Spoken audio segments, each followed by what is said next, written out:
ಗಂಡ ಹೆಂಡಿರು ಚಂದ, ಗಂಧ ಕುಂಕುಮ ಚಂದ.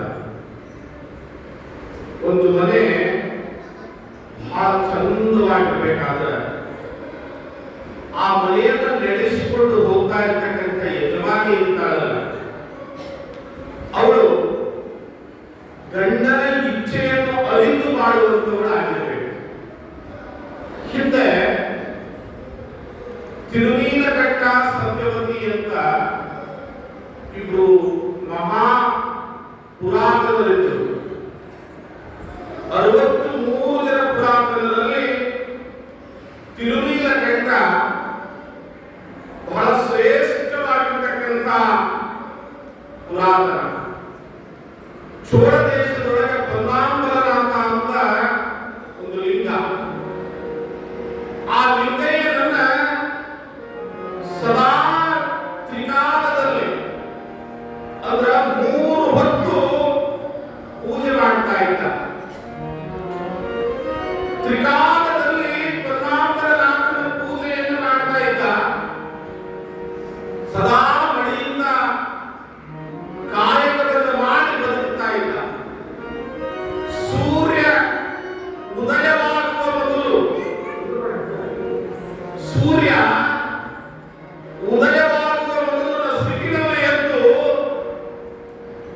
ಸ್ನಾನ ಲಿಂಗಾರ್ಚನೆಗಳನ್ನು ಮಾಡಿಕೊಂಡು ಪನ್ನಾಂಬರನಾಥನ ಪೂಜೆಯನ್ನು ಮಾಡಲಿಕ್ಕೆ ಹೋಗ್ತಿದ್ದ. ಎಂಥ ಶ್ರೇಷ್ಠ ಭಕ್ತ ಇದ್ದ ಅಂತ ಹೇಳಿದ್ರೆ, ಸಾಕ್ಷಾತ್ ಪನ್ನಾಂಬರನಾಥ ಲಿಂಗದಿಂದ ಎದ್ದು ಆ ತಿರುನೀಲಕಂಠನ ಜೊತೆ ಮಾತನಾಡ್ತಾ ಇದ್ದ. ಆತನ ವೃತ್ತಿ ಕುಂಬಾರಿಕೆ. ಈ ಊರಿನಲ್ಲಿ ಕುಂಬಾರ ಮನೆತನಗಳು ಕಾಣದ ಭಕ್ತರಲ್ಲಿ ಪರಮ ಶ್ರೇಷ್ಠವಾಗಿರ್ತಕ್ಕಂಥ ಭಕ್ತ ಪರಂಪರೆ. ಅಂದಿನ ಊಟಕ್ಕೆ ಎಷ್ಟು ಬೇಕೋ ಅಷ್ಟೇ ಅಡಿಗೆಗಳನ್ನು ಮಾಡಿ ಮಾರಾಟ ಮಾಡಿ ಅದರಿಂದ ಬಂದಿರತಕ್ಕಂಥ ದ್ರವ್ಯದಲ್ಲಿ ಬದುಕನ್ನು ಮಾಡ್ತಾ ಇದ್ರು. ಇಂದಿಗೆ ನಾಳಿಗೆ ಎಂದಿನಾದರೆ ನಿಮ್ಮಾಡಿ ನಿಮ್ಮ ಪ್ರಮತರಾಣಿ ಅಂತ ಬದುಕಿದವು. ಪನ್ನಾಂಬರನಾಥನ ಪೂಜೆಯನ್ನು ಮುಗಿಸಿಕೊಂಡು ಮನೆಗೆ ಬರುವಷ್ಟರಲ್ಲಿ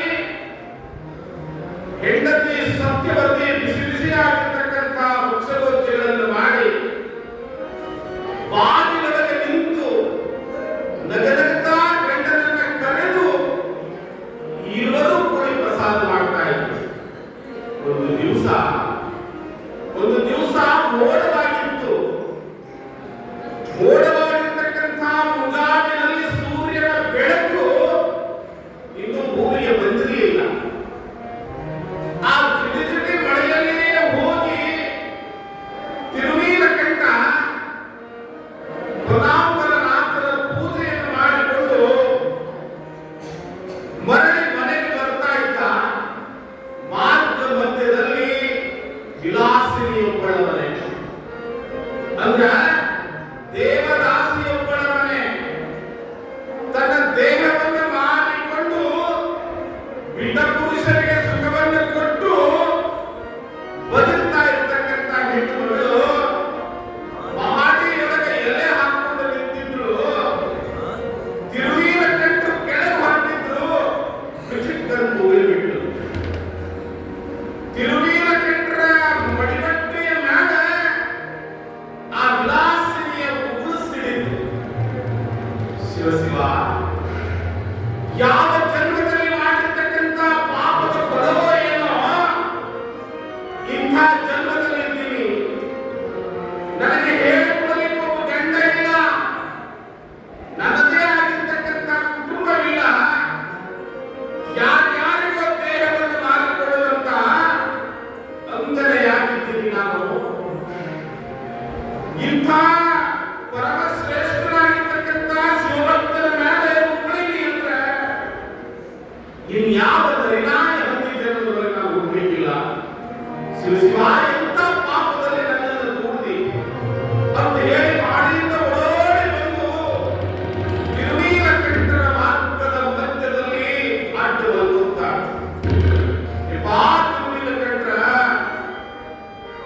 ದೊಡ್ಡ ಘೋರ ಅನ್ಯಾಯ ಆಗಿದೆ.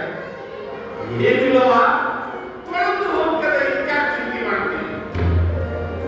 ಇಲ್ಲಪ್ಪ, ತೊಳೆದು ಹೋಗ್ಲಿ, ಅದು ಮುಗಿಯೋದಕ್ಕೆ ನಾನು ತೊಳೆಬೇಕಂತೇಳಿ ತಿರುನೀಲ ಕಂಠರನ್ನು ತನ್ನ ಮನೆಯಲ್ಲಿ ಕರ್ಕೊಂಡು ಹೋಗಿ ಅವರಿಗೆ ಬಿಸಿನೀರಿನ ಸ್ನಾನವನ್ನು ಮಾಡಿಸಿ ಗಂಧ ಕುಸುಮಗಳಿಂದ ಅವರ ಪಾದ ಪೂಜೆಯನ್ನು ಮಾಡಿ ಅವರ ಮೈಗೆ ಸುಗಂಧ ಪ್ರೋಕ್ಷಣೆಯನ್ನು ಮಾಡಿ ಬಜಾರದಿಂದ ಸಂತೆಯಿಂದ ಹೊಸ ಬಡಿಯನ್ನು ತರಿಸಿ ಅವರಿಗೆ ಉಡಿಸಿ ಅವರಿಗೆ ಸಾಕಷ್ಟು ಕಾಣಿಕೆಯನ್ನು ಕೊಟ್ಟು ಈ ಅಜ್ಞಾನ ಮಾಡಿರ್ತಕ್ಕಂಥ ತಪ್ಪಿಗೆ ಮನ್ನಿಸಬೇಕು ಅಂತ ಹೇಳಿ ಮನೆ ಕಳಿಸ್ತಾರೆ.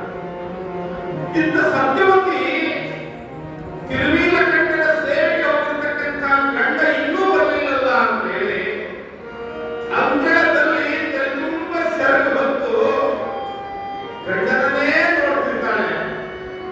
ದೂರದಲ್ಲಿ ಬರ್ತಾ ಇರ್ತಕ್ಕಂಥ ತಿರುವೀಲ ಕಂಠನನ್ನ ನೋಡಿ ಅಂತಾಳೆ,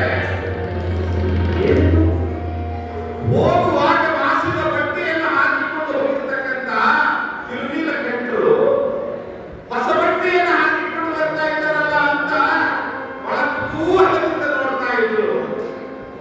ತಿರುವೀಲ ಕಂಠ ಸಮೀಪಕ್ಕೆ ಬಂದ ಹಾಗೆ ಆತನ ಬಟ್ಟೆಯಿಂದ ಸುಗಂಧದ ವಾಸನೆ ಬರಲಿಲ್ಲ. ಇದೇನಿದು ಅಂದ್ರು. ಅಂದಾಕೆ ಗಂಡನ ಹತ್ತಿರ ಹೋಗಲು ಗಂಡ ಕುರುಕುರು ನಗುತ್ತಾ ಇದ್ದ.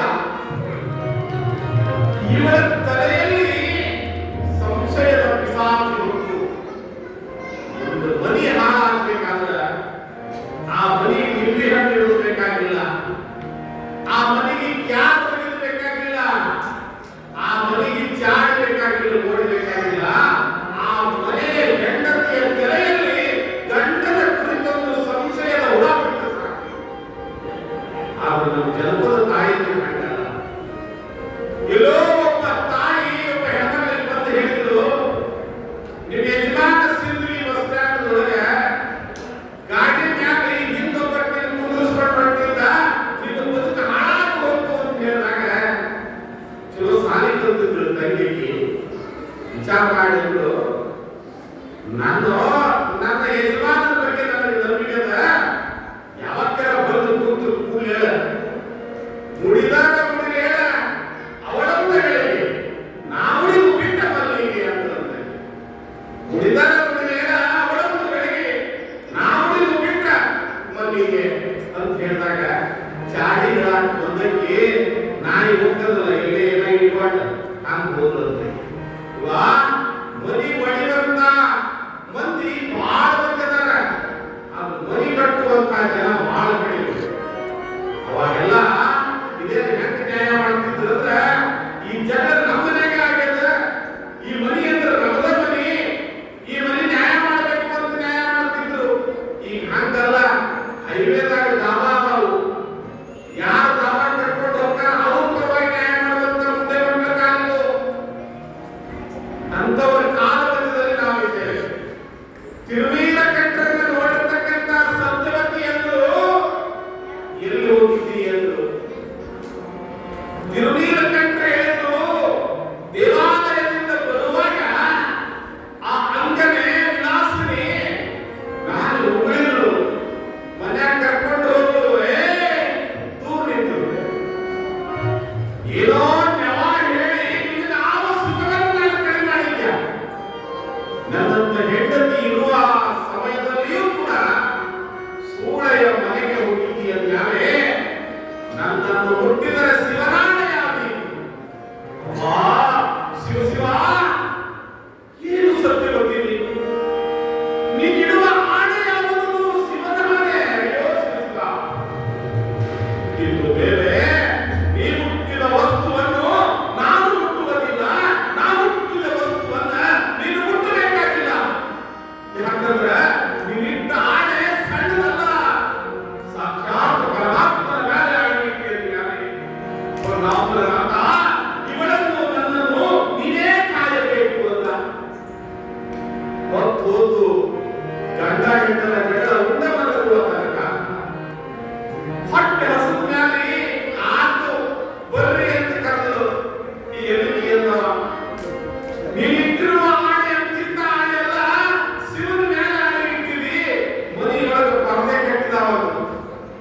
ಮುಖ ನೀ ನೋಡ್ಬೇಡ, ನಿನ್ನ ಮುಖ ನಾನು ನೋಡಬೇಕು. ನಿನಗೆ ಏನು ಬೇಕು ಎಲ್ಲ ತಗೋ, ನನಗೆ ಏನ್ ಬೇಕು ನಾನು ತಗೋತೀನಿ. ನನ್ನ ಅಡಿಗೆ ನಾ ಮಾಡ್ಕೊತೀನಿ, ನಿನ್ನ ಅಡಿಗೆ ನೀ ಮಾಡ್ಕೊ. 20 ವರ್ಷದ ತಿರುನೀಲಕಂಠ 70 ವರ್ಷದವನಾದ. 20 ವರ್ಷದ ತಿರುನೀಲಕಂಠ 70 ವರ್ಷದವನಾದ. 50 ವರ್ಷದವರೆಗೆ ಗಂಡ ಹೆಣ್ಣು ಇಬ್ಬರು ಸನ್ಯಾಸಿ ಬದುಕನ್ನು ಬದುಕಿದ್ರು. ಸನ್ಯಾಸಿ ಬದುಕನ್ನು ಕನಸಿನಲ್ಲಿಯೂ ಕೂಡ ತಿರುನೀಲಕಂಠ ತನ್ನ ಯೌವನದ ಬಾಳಿಗೆ ಒಳಗಾಗದೇನೆ ಆ ಹೆಂಡತಿಯ ಮೋಹಕ್ಕೆ ಒಳಗಾಗಲಿಲ್ಲ. ಶಿವನೇ ಶಿವನೇ ಶಿವನೇ, ಎಲ್ಲರೂ ಶಿವ, ಇದ್ದರೂ ಶಿವ. ಶಿವನೇ ನೀನಿರಿಸಿದಂತೆ ಇರುವೆ ಅಂತ ನಾಳೆ ಕೈಲಾಸದಲ್ಲಿ ಪರಮಾತ್ಮ ಒಡ್ಡೋರವನ್ನು ನಡೆಸ್ತಾ ಇದ್ದ. ಆತನ ವಾಮಾಂಗದ ಮೇಲೆ ಕುಳಿತಿರ್ತಕ್ಕಂಥ ಪಾರ್ವತಿ ಪರಮಾತ್ಮನ ಗಲ್ಲವನ್ನು ಹಿಡಿದು ಕೇಳಿದರು, ಒಂದು ಕ್ಷಣ ನಿನ್ನನ್ನು ಬಿಟ್ಟು ನಾನಿರ್ಲಿಕ್ಕಾಗುವುದಿಲ್ಲ, ನನ್ನನ್ನು ಬಿಟ್ಟು ನೀನಿರ್ಲಿಕ್ಕಾಗುವುದಿಲ್ಲ. ನಿನ್ನ ಅತ್ಯಂತ ಪರಮ ಭಕ್ತ, ನಿನ್ನನ್ನು ಹೃದಯ ಭಕ್ತಿಗೆಯಲ್ಲಿ ಸಿಂಹಾಸನ ಮಾಡಿಕೊಂಡಿರ್ತಕ್ಕಂಥ ಪರಮ ಭಕ್ತ 50 ವರ್ಷದಿಂದ ವಿರಾಮನಾಗಿದ್ದಾನೆ, ವೈರಾಗಿಯಾಗಿದ್ದಾನೆ. ಆದರನ್ನು ಕೂಡಿಸಿ ಅಂತ್ಯಕಾಲಕ್ಕಾದರೂ ಗಂಡ ಹೆಣ್ಣು ಕೂಡಲಿ ಎಂದ ಪಾರ್ವತಿಯನ್ನು. ಹೌದಾ, ಲೋಕಕ್ಕೆ ತಿರುನೀಲಕಂಠನ ಶಕ್ತಿಯನ್ನು ತೋರಿಸಬೇಕಾಗಿದೆ. ಶಿವನ ಭಕ್ತರ ಶಕ್ತಿಯನ್ನ ಪ್ರಪಂಚಕ್ಕೆ ತೋರಿಸಬೇಕಾಗಿದೆ. ನೋಡ ಮೊದಲು ಸಹ ಸಾಕ್ಷಾತ್ ಪರಮಾತ್ಮ ವೃದ್ಧ ಜಂಗಮನಾಗಿ ಬಂದ. ತಿರುನೀಲಕಂಠರ ಮನೆ ಮುಂದೆ ನಿಂತು ಭವತಿ ವಿಚಾಂದೇಹಿ ಎಂದ. ತಿರುನೀಲಕಂಠರು ತಮಗಾಗಿ ಮಾಡಿಕೊಂಡಿರ್ತಕ್ಕಂಥ ಒಂದು ಒಣ ರೊಟ್ಟಿಯನ್ನ ಕೈಯಲ್ಲಿ ಹಿಡ್ಕೊಂಡು ಬಂದು ಆ ಅಕ್ಷಯ ಪಾತ್ರೆಯಾಗಿರ್ತಕ್ಕಂಥ ಭಿಕ್ಷಾ ಪಾತ್ರಗಳಿಗೆ ನೀಡಿ ಕೈ ಮುಗಿದು ನಿಂತರು. ಹೇ ತಿರುನೀಲಕಂಠ, ನಾವು ಗೃಹಸ್ಥರ ಮನೆಯಲ್ಲಿ ಬಂದಾಗ ಗಣಮಕ್ಕಳ ಕೈಯಿಂದ ವಿಚಾರಿಸಿಕೊಳ್ಳಲಿಲ್ಲ. ಗಂಡ ಹೆಂಡತಿ ಇಬ್ರು ಬಂದಿರಬೇಕು. ಇಪ್ಪ ಆಗುದಿಲ್ಲ. ಈ ಪದವನ್ನು ಬೇಕಾದ್ರೆ ಕುತ್ತಿಗೆ ಬೇಕಾದ್ರೆ ಕೊಯ್ದು ಕೊಡ್ತೀನಿ, ಅವಳ ಕೈ ಹಿಡಿದು ನೀಡೋದು ಆಗುದಿಲ್ಲ. ಯಾಕಂದ್ರೆ ನೀನಲ್ಲ, ತಿರುನೀಲಕಂಠರ ಮೇಲೆ ಆಣೆ ಇಟ್ಟಿದ್ದಾರೆ ಅವರು. ಅವಳು ಬರಲಿಲ್ಲ, ಆ ಕಡೆ ಇದ್ದಾರಲ್ಲ ಮನೆಯವರು ತಿರುನೀಲಕಂಠದ ಮೇಲೆ ಆಣೆ ಇಟ್ಟಿದ್ದಾರಪ್ಪ, ಆಗುದಿಲ್ಲ. ಹೌದಾ, ಕರಿ ಸತ್ಯವತಿನ ಪರದೆಯ ಆಚೆ ಕಡೆ ಸತ್ಯವತಿ, ಪರದೆಯ ಈಚೆ ಕಡೆ ತಿರುನೀಲಕಂಠ. ನೋಡ್ರಿ ಇಬ್ರು ಗಂಡ ಹೆಂಡತಿ, ನಾವು ಜಂಗಮರು ಕಾಶಿ ಯಾತ್ರೆ ಹೊಂಟೀವಿ. ನಮ್ಮ ಹತ್ರ ಒಂದು ಬಹಳ ಮಹತ್ವವಾಗಿರ್ತಕ್ಕಂಥ, ಬಹಳ ಜವಾಬ್ದಾರಿಯಿಂದ ಕೂಡಿರ್ತಕ್ಕಂಥ, ಬಹಳ ಉತ್ತಮವಾಗಿರ್ತಕ್ಕಂಥ ಪಾತ್ರೆ ಇದೆ. ಈ ಪಾತ್ರೆಯನ್ನು ನಾವು ಕಾಸಿಗೆ ಹೋಗಿ ಬರುತ್ತರ ತೆಗೆದಿಟ್ಕೋಬೇಕು. ನಿಮ್ಮ ಮನೆಯಲ್ಲಿ ಕಳ್ಳು ಕಾಕು ಬರುವುದಲ್ಲ ಅಂತ ಕೇಳಿದ್ರೆ ಯಾರು ಬರಬೇಕಪ್ಪ ನಮಗೆ? ಉಡಲಿಲ್ಲ ಉಡಲಿಲ್ಲ ತೊಡಲಿಲ್ಲ, ಹಿಂದಿಕ್ಕೆ ನಾಳಿಗೆ ಚಿಂತೆ ಇಲ್ಲ, ಇವತ್ತಿಂದ ಇವತ್ತು ಉಂಡು ಬರ್ತವರು ಮನೆಗೆ ಕಳ್ಳು ಮಾತು ಯಾರು ಬರ್ತಾರೆ? ಕೊಟ್ಟೋಗಪ್ಪ. ತಗೊಂಡು ಭದ್ರವಾದ ಪೆಟ್ಟಿಗೆಯಲ್ಲಿ ಹಾಕಿ ಆ ಬಾಗಿಲಿಗೆ ಸತ್ಯವತಿ, ಈ ಬಾಗಿಲಿಗೆ ತಿರುನೀಲಕಂಠ ಇಬ್ರು ಕೈ ಮುಗಿದು ಒಂಟಗಾಲಲ್ಲಿ ನಿಂತು ಜಜವಾ ಬುದ್ಧಿ ನಾನು ಹೋಗಿ ಮಾಡಿ ಬಂದ. ತಿರುನೀಲಕಂಠ ನಿಮ್ಯಾವ ವಿಶ್ವಾಸ ಇಲ್ಲ ನಮ್ಗ. ಯಾಕಂದ್ರ ಬಹಳ ದಿವಸದಿಂದ ನಮ್ಮ ಮಂದಿರದೊಳಗೆ ಬಂದಿರ್ತಕ್ಕಂಥ ತಾಟದ್ದು ಅಕ್ಷಯ ಪಾತ್ರೆ, ಅದು ನೀವು ಕರು ಮಾಡಿದ್ರೆ ಹೆಂಗ್ ಮಾಡ್ಬೇಕ್ರಿ? ಕಾಶಿ ಯಾತ್ರೆ ಬಿಡ್ತೀವಿ, ನಮಗ ತಾಟ ಕೊಡ್ರಿ ಅಂತ ಹೋಗಿ ಪೆಟ್ಟಿಗೆ ತಿರುವುದು, ಪೆಟ್ಟಿಗೆ ಒಳಗೆ ತಾಟ ಮಾಯವಾಗಿತ್ತು. ಶಿವ ಶಿವ ಶಿವನೇ ನಿನ್ನ ಲೀಲೆ ಇರುವುದು.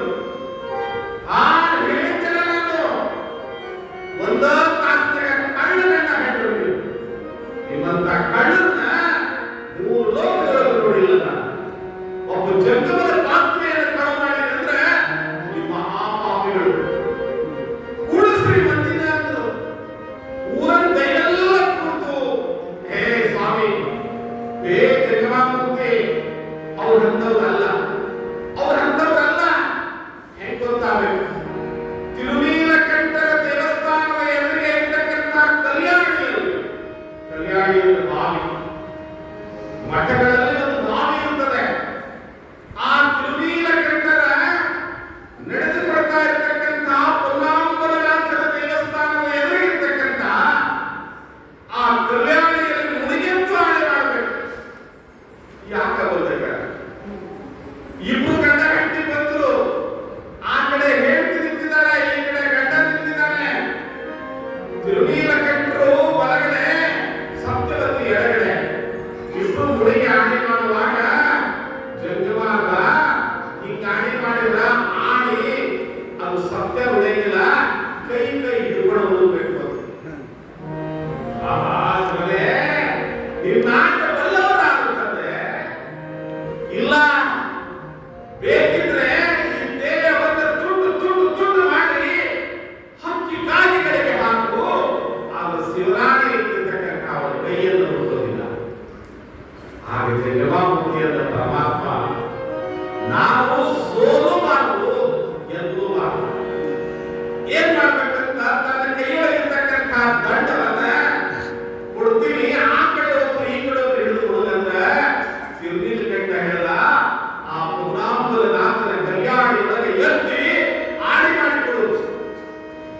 ಅದು ನಮ್ಮಿಬ್ಬರನ್ನು ಕೂಸುವುದಿಲ್ಲ ಅಂತ ಆಟದ್ದು ಎತ್ತಿ ಕೊಟ್ಟ ಜಗಮಾಮೂರ್ತಿ ಆ ದಂಡವನ್ನು ಹಿಡಿದಿರ್ತಕ್ಕಂಥ ಇಬ್ಬರು ಗಂಡ ಹೆಂಡತಿ ನೀರೊಳಗೆ ಮುಳುಗಿ ನಿಮ್ಮ ವಸ್ತುವನ್ನು ನಾವು ಕಳು ಮಾಡಿದ ಕೂತರೆ ಅಂತ ಹಿಂಗೆ ಮುಳುಗಿ ಮ್ಯಾಲೆ ಎದ್ದು 70 ವರ್ಷದ ಆ ಗಂಡ ಹೆಂಡರು 20 ವರ್ಷದ ತರುಣರಾಗಿದ್ರು. ಮುಳುಗಿಸಿರ್ತಕ್ಕಂಥ ಜನ್ಮ ಸಾಕ್ಷಾತ್ ಶಿವನೇ ಪುಣ್ಯ ಮಾಡಿದವರಿಬ್ಬರು ಗಂಡ ಹೆಂಡರು. ಆದರೆ ಪರಮಾತ್ಮನ ದರ್ಶನ ಪಡೆದಿರ್ತಕ್ಕಂಥವರು ಇಡೀ ಊರಿನ ಜನ. ಪುಣ್ಯ ಮಾಡಿದವರು ಒಬ್ಬರು ಸಿದ್ಧಲಿಂಗ ಶಿವಾಚಾರ್ಯರು. ಪುಣ್ಯ ಮಾಡಿದವರು ಒಬ್ಬರು ಸಿದ್ಧಲಿಂಗ ಶಿವಾಚಾರ್ಯರು. ಇಡೀ ಜಗತ್ತಿನ ತುಂಬಾ ಸಿದ್ಧಲಿಂಗ ಶಿವಾಚಾರ್ಯರ ಕನ್ನಡಿ ಅಂತ ಸಿದ್ಧಲಿಂಗ ಶಿವಾಚಾರ್ಯರು ಅಂತ ಖ್ಯಾತಿ ಇದೆಯಲ್ಲ. ನಿಮ್ಮಂತ ಪುಣ್ಯಾತ್ಮರು ಸಾಕ್ಷಾತ್ ಕಲ್ಯಾಣದ ಕೈಲಾಸದ ಸ್ವರ್ಗದಲ್ಲಿ ಇರ್ತಕ್ಕಂಥ ಶಿವಪಾರ್ವತಿಯರು, ಪರಮ ಪಾರ್ವತಿಯರು, ದೇವತೆಗಳು ಅಂತ ತಿಳಿದು ನಿಮಗೆ ಈ ತಿರುನೀಲಕಂಠರ ಚರಿತ್ರೆಯನ್ನು ಸಮರ್ಪಿಸುತ್ತೇನೆ. ನಮ್ಮೆಲ್ಲರಿಗೂ ಶರಣು ಶರಣು ಶರಣಾರ್ಥಿಗಳು. ಶರಣ